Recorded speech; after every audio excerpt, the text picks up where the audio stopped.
what would you trade your life for? Would you sell it for money, for comfort, for a shot at being remembered forever? Or would you give it away for someone you love? That's the choice Kusunoki faces in 3 Days of Happiness. A story about selling your life and realizing too late what it was really worth. Now, Kusunoki had one thing going for him in his life. Pure delusion.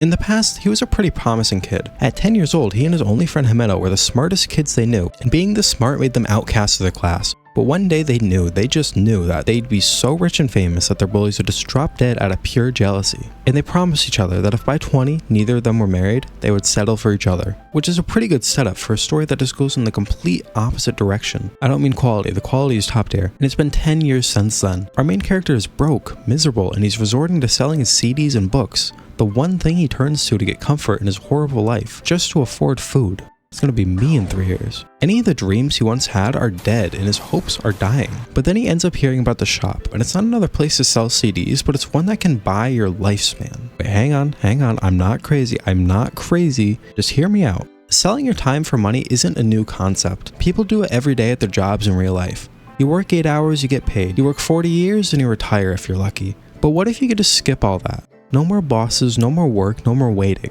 And get this, 100% tax-free. It's amazing, I know. And then this is exactly what this shop offers, and Kusunoki, still thinking he's meant for greatness, estimates that his life should be worth at least 300 million yen. And I mean, that's obviously a lowball guess. Even something like $2 million isn't worth a human life. These things are priceless. Like, I have a hand here. These things are priceless. Even something like $2 million isn't a lot compared to the value of a life. I mean, your life has value. You have a purpose. Don't depreciate yourself like that, Kusunoki. Surely you have something that makes your life worth so much greater, even if it's just the base price of a human life inflating it, right? So the clerk evaluates his life and shows him the results. 300,000.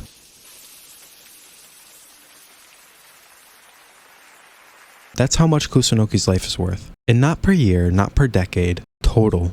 That's like, what, $2,000 for 30 years, give or take? 18 cents a day. Congratulations, King. Your day's only worth half a McDonald's hash brown. I won't even think about getting some spicy buffalo with it either, because I know that those things are 35 whole cents, and I'm gonna have to wait another 2 days if I want one. And it's not like that number was pulled out of nowhere. They evaluated him specifically, his future, based on how happy he's supposed to be, how happy he's supposed to make other people, and anything he's supposed to achieve. And with a number that pathetic, what do you do? Those are 30 years where he's supposedly going to accomplish so little that it's worth basically nothing. You're not going to be happy. You're not going to make anyone else happy. You're not going to realize any of your dreams. And he sells all of it because he knows that. He knows that his future is supposed to be the same of 3 more decades of being miserable. 3 more decades of just watching Onimai on the weekends. And why not trade all that dead time for 3 months of something instead? Alright, where are we going first, Kusunoki? Got $2,000. You want to go to the bar? Love hotel? Casino? Hear me out, casino. We gotta go to the casino. Come on, we gotta go to the casino. Wait, who the heck are you? You're not allowed in my house. Get out of here, intruder. Alright, so when you sign up for something, always read the fine print, because you never know when they're gonna throw something in. But hey, in this case, it's a good thing. It's a free state mandated girlfriend. Sorry, I mean a monitor, observer, whatever you want to call them. Different name, same thing. But it's around this time when reality really starts to kick in for Kusunoki, because what is he supposed to be doing? He's got 3 months left to live, a couple of bucks. What do you do? What are you doing? Where are we going? Hawaii? Sounds cool. Let's go. I'm in. He goes to write a Before I Die bucket list, and he just can't figure out what he actually wants to do. Me too, buddy. Me too. I don't know. Because the thing is, he never actually learned how to be happy, and he doesn't even know if he can be happy.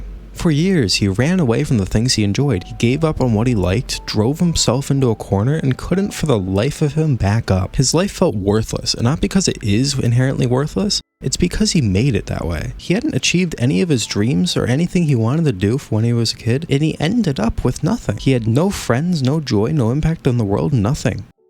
And then there's Miyagi. At first, she's just a spectator watching over him to make sure he doesn't go insane. But unlike anyone else, she's there. But slowly, without either of them realizing, that one simple thing of being together changes everything for both of them. As Kusunoki goes around to find something worth doing, he and Miyagi realize they're a lot more alike than they thought. Now, spoiler warning, skip to this timestamp if you don't want to be spoiled. Ever since Miyagi was forced into working for the Lifespan Company when she was 10, she spent her entire time as a shadow in the background, just an observer only remembered by the dead that she once looked over. She's quite literally invisible.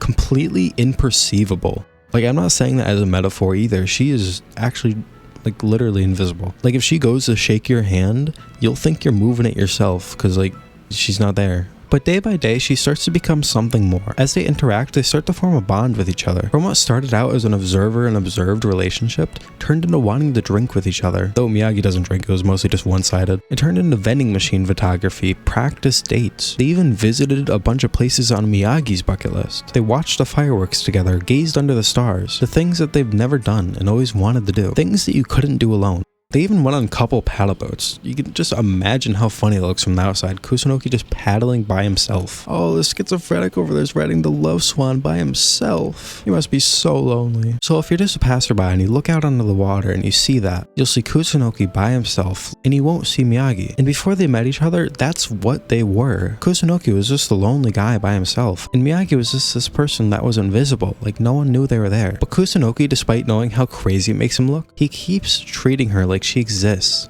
because she does. He talks to her, walks in public with her, and even holds her hand. He's the only one who can see her, but he still treats her like everyone else can. And for Miyagi, who spent the majority of her life being unseen, this is everything. And before either of them have realized it, they've changed each other for the better. Now, major spoiler warning if the first one didn't scare you away. Skip to the timestamp if you don't want to hear it. Kusunoki started out believing that life is only worth something if you achieve greatness. That wealth, fame, power are the only things that matter. But when he finally gets the chance at that eternal fame that he's always wanted, when he finds out that in a month he'd become the most famous artist ever, he trades it all away without a single doubt, because none of that matters anymore.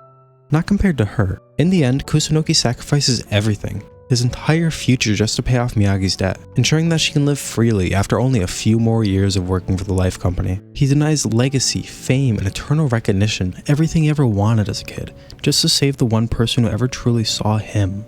And then just like that, Miyagi does the same. She gives up the rest of her life, the thing that she's been waiting to start for her whole life, just to spend those last 3 days with him. None of Kusunoki's crazy dreams ever got realized, and Miyagi never got to start her life. They died leaving nothing behind, but at the very least, those 3 days together were likely worth more than anything else to them, and I can't imagine they died anything but happy.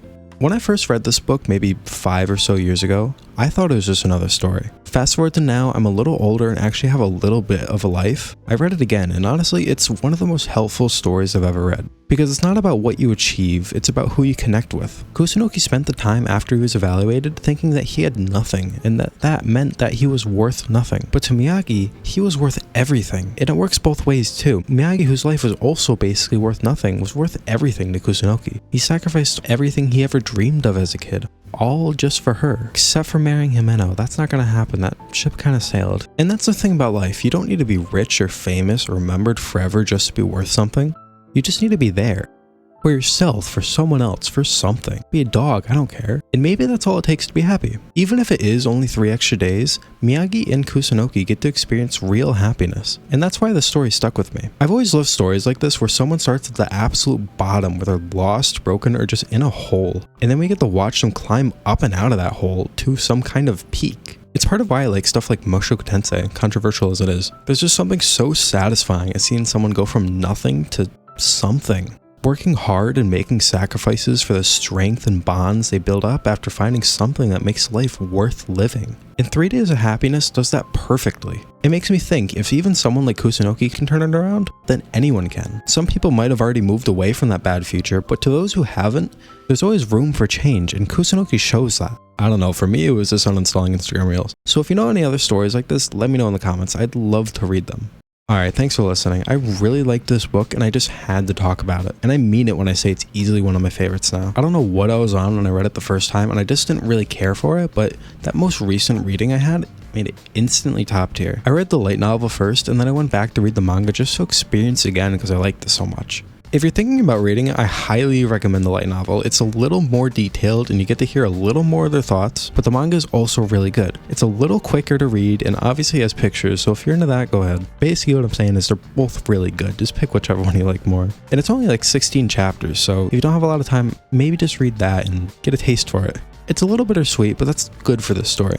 I think it's pretty good. I think most people will probably like it.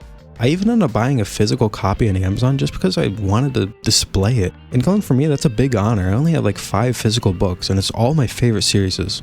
And hey, if you liked this, I have another video on a manga I think you'll enjoy, so it's right over here. Check it out. If it's not there, then I haven't edited out this portion of the video yet, and yell at me in the comments or something. This shouldn't be here. Alright, that's all for now. Have a nice time. See ya.